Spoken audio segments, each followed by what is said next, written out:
Mến chào tất cả quý vị anh chị em đã vào diễn đàn Phim Mai Vlog. Hôm nay là cái poll ra ngày hôm nay là ngày 4 tháng 8 2024 giữa hai ứng cử viên tranh cử tổng thống Donald Trump cũng như là bà Kamala Harris.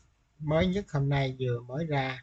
Xin mời quý anh chị xem. Mình có để phần phụ đề Việt ngữ, cái người nói là tiếng Anh nhưng phụ đề Việt ngữ ở dưới đó, và những cái tiểu bang là bao nhiêu cử tri đoàn thì nó sẽ có ờ, trong cái bài nói chuyện này. Cảm ơn quý vị anh chị em nhé.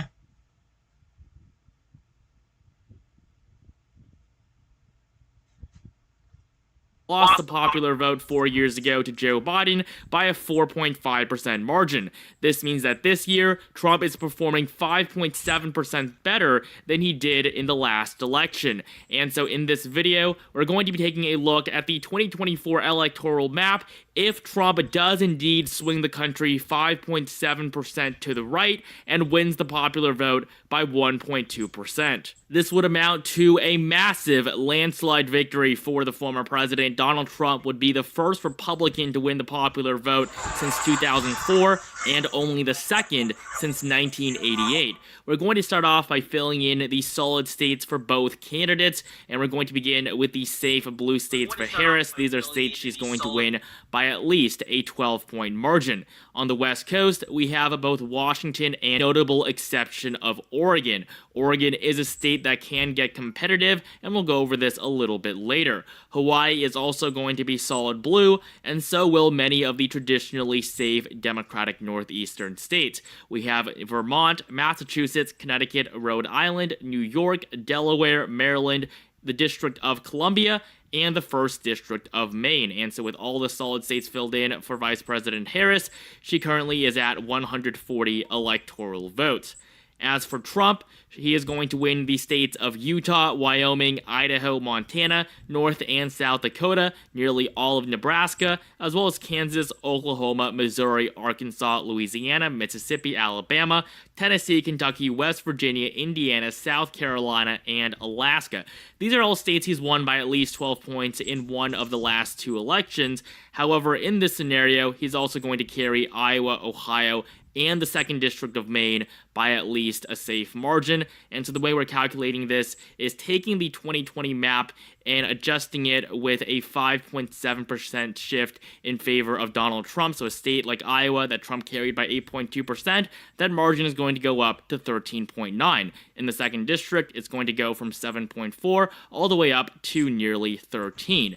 And so basically, we're going to see a lot more of these safe red states, while many states that Biden carried by 12 points last time are not going to be as safe for the vice president. And so with the solid states now filled in for both candidates, Trump leads 149 to Harris's 140. We're now going to fill in the likely states for both candidates, starting off with the likely blue states. And of course, Kamala Harris, like I mentioned before, she is still going to win in Oregon. The margin is just not going to be safe. Joe Biden carried the state by 16 points. The margin is going to go down to around 10 points for Kamala Harris if she loses the popular vote by 1.2%. Now, Oregon is a state that can get surprisingly competitive. Hillary Clinton only carried it by a likely margin in 2016, and on top of that, in 2022, the governor's election in Oregon went down to a single-digit margin. Democrat Tina Kotek was barely elected governor of the state. We also have Colorado, 10 electoral votes. Joe Biden actually did very well in 2020, winning it by nearly 14 points. The margin this time, it's going to fall into that single-digit range once again with the adjustment we're going to make. And New Mexico will also be likely, but it's just barely going to be above a 5-point margin. Joe Biden carried the state by 10.8%. You adjust it to the right by 5.7, and you get a 5.1% margin. So New Mexico is significantly more competitive than it was last time, especially as the Hispanic vote continues to shift to. Looking for an ultra-powerful robot vacuum? Dyson has introduced the 360 Viz Nav Robot Vacuum, which Dyson says packs twice the suction power of other robot vacuums and is designed for all floor types. We've got to check this out. First, we've got the D-shaped body and low-profile design, so it can reach into corners and under furniture. The full-width brush bar provides a wide cleaning path and is effective across different floor types. so it can handle pet hair on carpets or crumbs on hard floors. It has dual-link suspension, so it can climb up to 0.8 inches, like when going from hard flooring to a rug. And it has side ducts for edge cleaning. When the vacuum detects a wall, the suction is redirected to the side ducts. And of course, it has HEPA filtration. With its 360-degree visual navigation, this vacuum sees where to clean and remembers where it has been, able to adapt to changes in your room in real time. The LED light ring to the right. Continuing as we move east, we have Illinois, 19 electoral votes, a state that the last 3 Democrats have won by the exact same margin. Barack Obama by 16.9 in 2012, Hillary Clinton by 17.1 in 2016, and then Joe Biden 17% in 2020. Kamala Harris, if she loses the popular vote, that margin is going to go down to 11.3%, which will make it only likely. And the final likely blue state on this map, I think it's pretty obvious what it's going to be, and of course that is the state of New Jersey, 14 electoral votes, a state that Democrats would probably win by a likely margin anyways, even if Kamala Harris somehow won the popular vote. Democrats are not popular in New Jersey right now. We have a very competitive Senate race to replace Bob Menendez, who has only recently agreed to resign after multiple convictions of bribery. He really has lost the trust that voters had in Democrats in New Jersey, and it will be difficult for Democrats to win those voters back. And the election in November is only in less than 3 months, so it's pretty unlikely that Democrats are going to do too well in New Jersey, considering the poor performance of Senator Menendez throughout his term, basically accepted too many bribes, and so obviously that is going to be a huge issue for Democrats, and it will prevent Harris from winning the state by 12 points. Before we continue, only 11% of you guys are actually subscribed, so please take the time to subscribe right now for more content like this leading up to the election in November. And follow me on Twitter for daily political updates, link in the description below. We're now going to fill in the likely red states on this map, beginning with 2 of the most obvious ones, and they're going to be huge prizes for the former president. We, of course, have Texas and Florida, 2 states that Trump carried by around 3 to 5 points last time. Texas, the margin was 5.6. This time, it's going to be double digits. It's going to be very close to being a solid margin, but just not quite. And Florida, Trump is going to win by nearly 10 points. The margin is going to jump all the way up to 9%.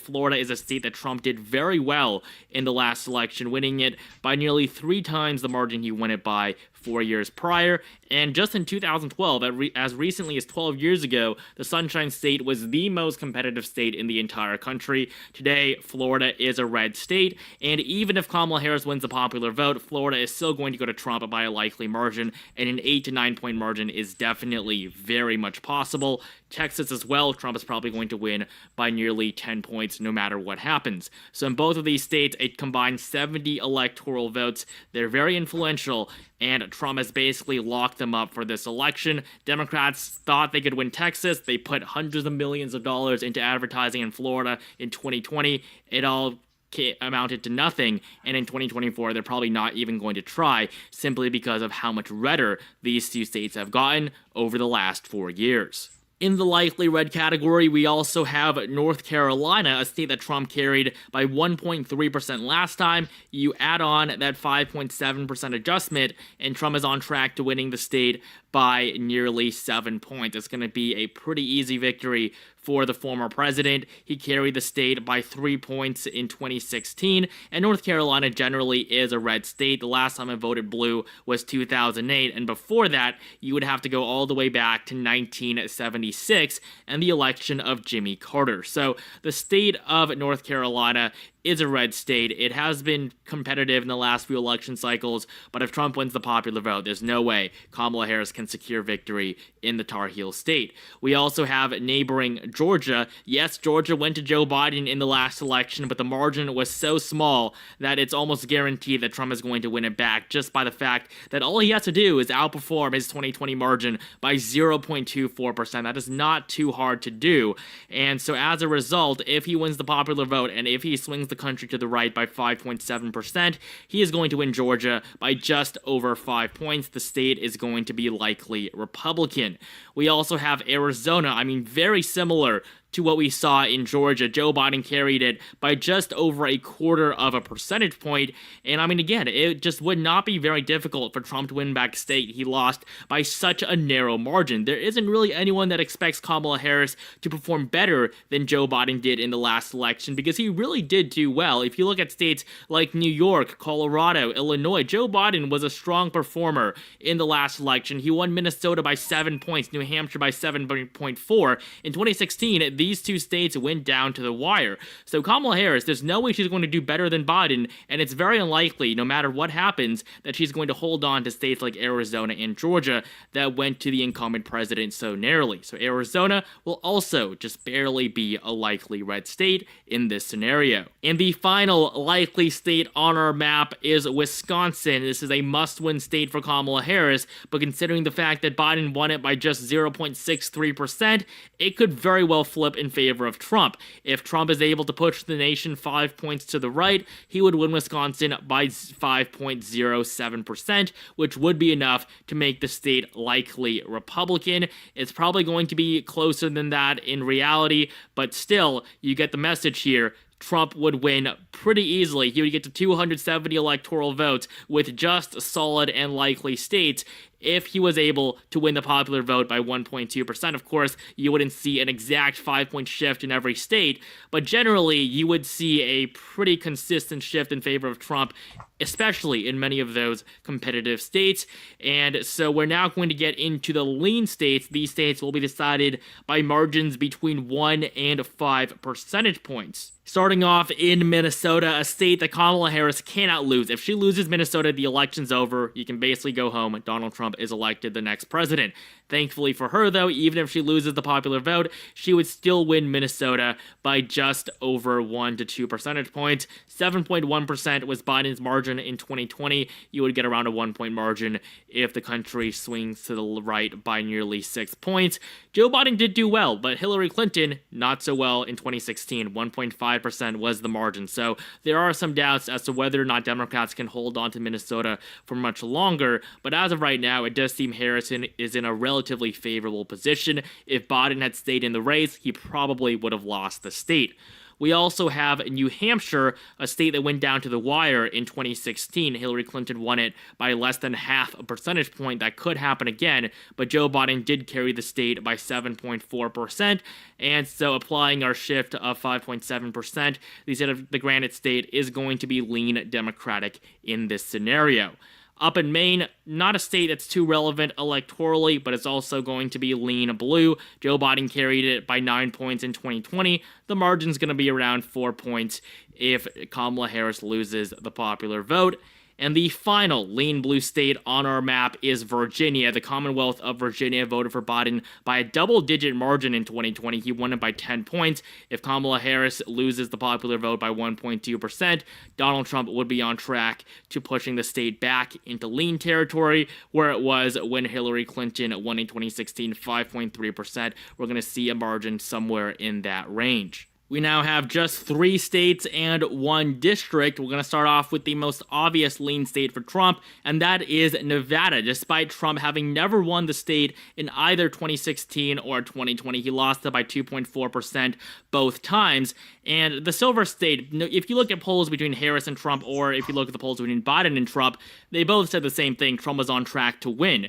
And so as of right now, even if Trump loses the popular vote, he would probably still win in Nevada. We also have Michigan, 15 electoral votes, a state that Biden won by a similar margin last time, 2.8%. The margin would swing to around a 3-point victory for Donald Trump if he wins the popular vote. And we also have the Keystone State of Pennsylvania, 19 electoral votes. This is a big state, a state that Kamala Harris cannot lose under any circumstances. And if Trump wins the popular vote, you can see just how easily he is going to grab every single swing state. Pennsylvania voted for Biden by 1.2%. The state would be nearly likely for Donald Trump if he swings the country by 6 points to the right. We have just one more district, and it's the only tilt state or district on the entire map. Joe Biden carried the 2nd district of Nebraska by 6.6%. Kamala Harris would win it by 0.9% if we apply the 5.7% swing. So basically, If Trump wins the popular vote by 1.2% this November, which would constitute, again, a 5.7% swing to the right from the 2020 election margin, Donald Trump would win 312 electoral votes, and he would easily get the swing states like Wisconsin, Michigan, Arizona. He would win the election with only the solid and likely states, and Kamala Harris would be the. Thì tổng kết cái sơ bộ ngày hôm nay là bà Kamala Harris bả được 226 cử tri đoàn, cũng như là ông Donald Trump thì ông dự đoán là được 312 cử tri đoàn, và ông cũng thắng luôn cái phiếu phổ thông của toàn quốc luôn. Thì đó là cái poll ngày hôm nay. Thì mỗi ngày mình đưa lên một lần cho mỗi một cái poll riêng biệt khác nhau, để mình biết là nhiều cái poll thì nó mới đúng hơn là mình chỉ lấy một cái poll. Cái poll này thì nó lấy nhiều cái hãng poll để nó cộng lại thì nó dự đoán thôi. Thì đây cũng là cái dự đoán, nhưng mà bây giờ thì cái đảng Dân Chủ nó chưa có họp đại hội đảng. Khi mà nó đợt họp đại hội đảng tháng 8 này đó, từ ngày 19 đến ngày 22 đó, thì nó sẽ tăng cái số phiếu. Thường sau khi đại hội đảng vài ngày đó là nó sẽ tăng lên cái điểm. Thì quý vị anh chị em cứ tiếp tục theo dõi để có cái cuộc bầu cử năm nay thì rất là quan trọng.